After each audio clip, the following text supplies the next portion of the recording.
what's the best way to trim this inner fender. We're getting a little bit of rubbing, so if you watched our last video, son of a Karen, oh Lord, 1 inch line here on the higher part of the inner fender, and it rubs pretty hard when you're on full turn to the inside. And we're going to try to alleviate that. So plan of action here is to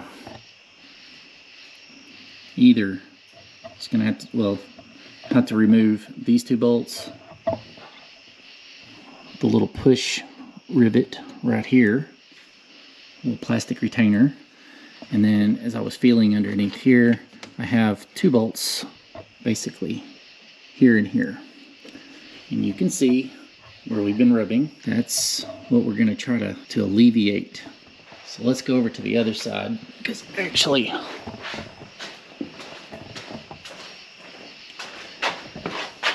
get a little bit better representation here. Actually rubs a little harder on this side than it does on the passenger side, and actually maybe looking at more of about 3 inches. And you can see this rubber piece on the bottom is basically the concern.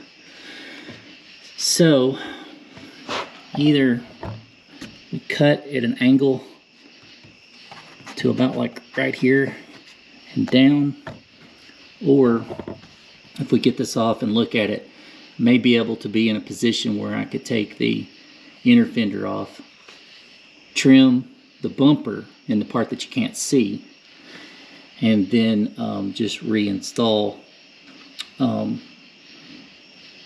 after it pushes it forward. So I have to come forward about 1 inch, or I'm going to have to cut about 2 to 3 inches off. Thank you for tuning in, and let's get these bolts out, get this panel off, and see what we're looking at.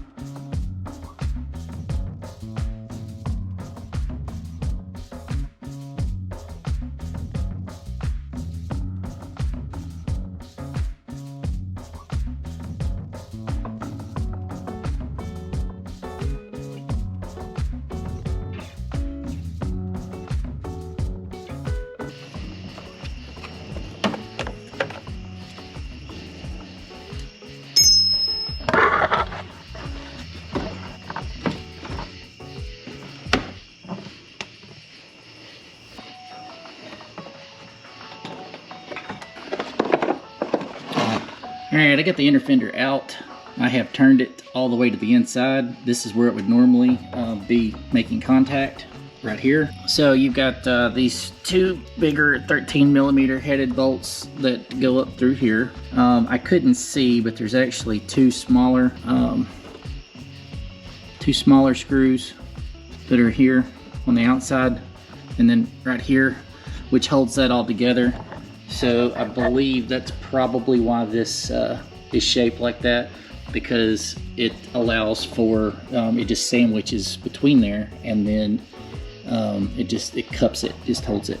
So you've got movement for that, but if all of these other ones could get moved forward, say, the only one I've really got to be concerned with is possibly this, where this one is, and that goes right here. Anyway, alright, so we're gonna work this wheel back to the right, and I'll slowly come back and check my clearance as I go. And this is gonna be, I think, probably a short-term fix, because I'm fairly certain, it's awfully bright, and I'm fairly certain that we are doing a full off-road bumper, and that's going to allow for plenty of clearance to do away with, man, look like a wreck, it's hot. It's going to give me plenty of clearance to be able to run these wheel spacers and not have to worry about any kind of an inner fender rub, because all that's going to be gone. So there's that. Anyway, let's work this fender back to the right and see what we're working with, and then I'll drill some holes and see if that gives us enough clearance.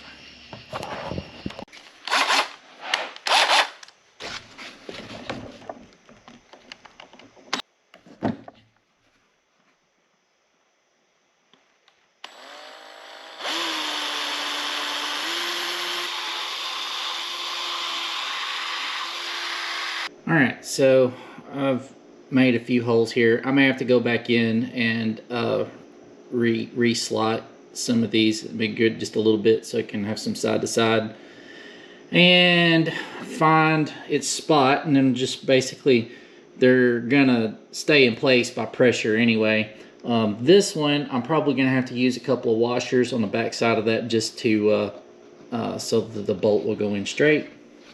And then we got this one, which was the easiest one to keep straight.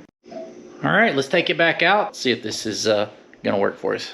All right, so I took the passenger side off and re-drilled the holes. The amount of space that I've got to require out of this, it didn't even trimming a little bit off the lower portion of the bumper, and then trimming I guess the lower part of where there's 2 points there on the corner that holds the bumper in place, and it attaches to the metal bracket that's up above it.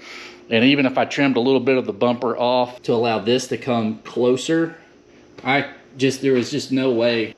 But the amount of room that I'm gonna need, because you can see here, I mean, it's absolutely just pushed. And I mean, I haven't hardly even driven it. So I think what I'm gonna do is I'm gonna come right in here and I'm gonna cut this out to about here and just follow that. Now I think this will still give me enough structure. This is actually gonna work pretty good. Basically what I'm gonna have to do is when I've got a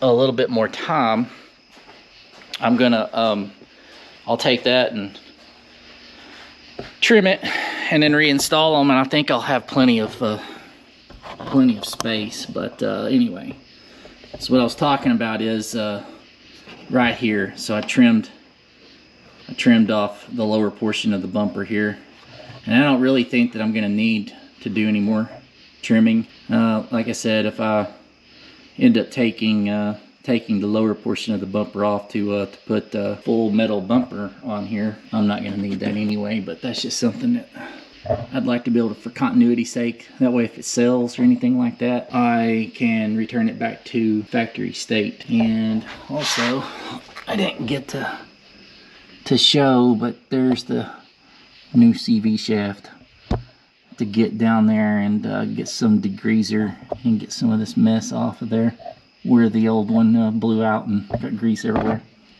I'm gonna wrap it up for tonight, and it's gonna take me, I've got to go out of town for a few days, and so when I get back this weekend, I'll reinstall those and we'll wrap this video up. All right, finally to get back on this Tundra project, I am gonna use my cheap Black & Decker RTX rotary tool. All right, let's cut these out, get them on there, and hopefully we're not rubbing on the body melt. So.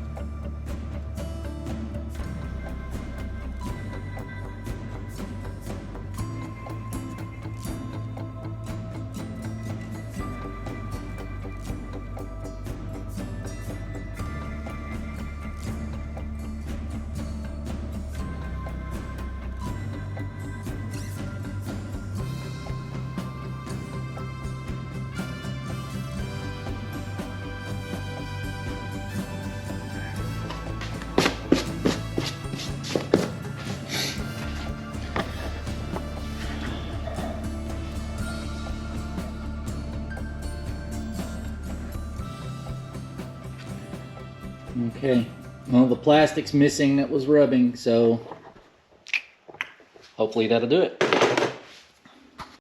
Well, alright. Still gonna have to get a little bit more aggressive with it, I guess. And looks like right here is gonna rub. I'm gonna have to literally take that all the way to into the where the attachment for the lower bumper's at. Yeah, there's just no way around it really. I made here I moved this up. So I've got plenty of space now here. But as you can see, I've got to go way more. I just got to go straight to the bolt. And that's the only way we're going to be able to solve this problem. So, I'll probably, I should be able to trim on that with the, yeah, let me get a really good box knife and I'll go to taking this off without having to remove it again. Anyway, yeah, it got me a lot more room in here. And again, not that I'm always going to be turning to lock, but it is annoying when you have to get into a tight spot and you start to hear that rub. So get that fixed. All right, on further inspection out there, I started looking at it, and there's really no need to trim anymore, because if you put some pressure here, that's actually getting it away from the tire. So I think that my plan at this point is to I'm gonna cut out where this one is where this one's rubbing. I'll cut it just like the other one. Yeah, I'm probably just gonna work a heat gun and try to kind of like push this portion in a little bit. That'll give me enough clearance for now. So yeah, I guess I'll just trim this one out, throw this one on, and then we'll just double check it. And I don't think I'm gonna get any kind of a rub on that body mount. Now, it looked like before I put the spacers on, I was probably rubbing on the body mount. So this gets me off the body mount, and until we decide what kind of suspension we're going to go with on this, you know, it works for now. So anyway, let me cut this one out, get it put on, and then we'll check it. And then this is going to be checking it before I do the heat gun treatment on it. So, all right, moment of truth here to see if we've cured this rub or not. So we're going to throw it in reverse, and I'm going to use a little one-handed camera operation here and see what's up. Let me turn that air off so we can really hear good. All right.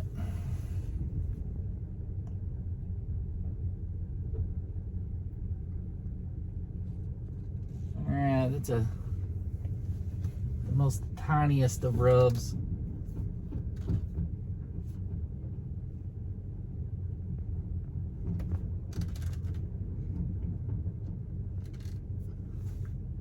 Getting a little bit, so let me get out and see. Okay, at full lock, turning hard left, which is going to put the passenger side cut into play. I'm clear. I've got nothing. Just barely, and it's the lower part of that trim, and I'll just have to take a little straight blade and just cut a little bit more off and on the driver's side. But other than that, as far as for a temporary fix and just cutting those inner fenders and that lower trim piece, I think this is going to suffice. So we're going to go ahead and wrap this up. Guys, thanks for sticking around to the end. We've got more stuff planned here with the Tundra and our build. And the next thing, I'm just waiting on some brackets that are going to work with the Venture Tech Rack to be able to mount my Ironman RTT safely to it. I had somebody reach out to me on my video of why I removed the RTT off the Venture Tech Rack, and he said, hey, there's this company and they make some like appropriate attaching brackets for your RTT, and they fit different other brands, Venture Tech Rack, Front Runner, just different types, Prinsu, and they're manufactured to work exactly with the rack. And so anyway, that's going to be next. And anyway, just thanks for sticking around. Please, if you like this video, give us a like, comment, and if you've been here before and you haven't thought about doing so, please hit that subscribe button, and we'll check you on the other side.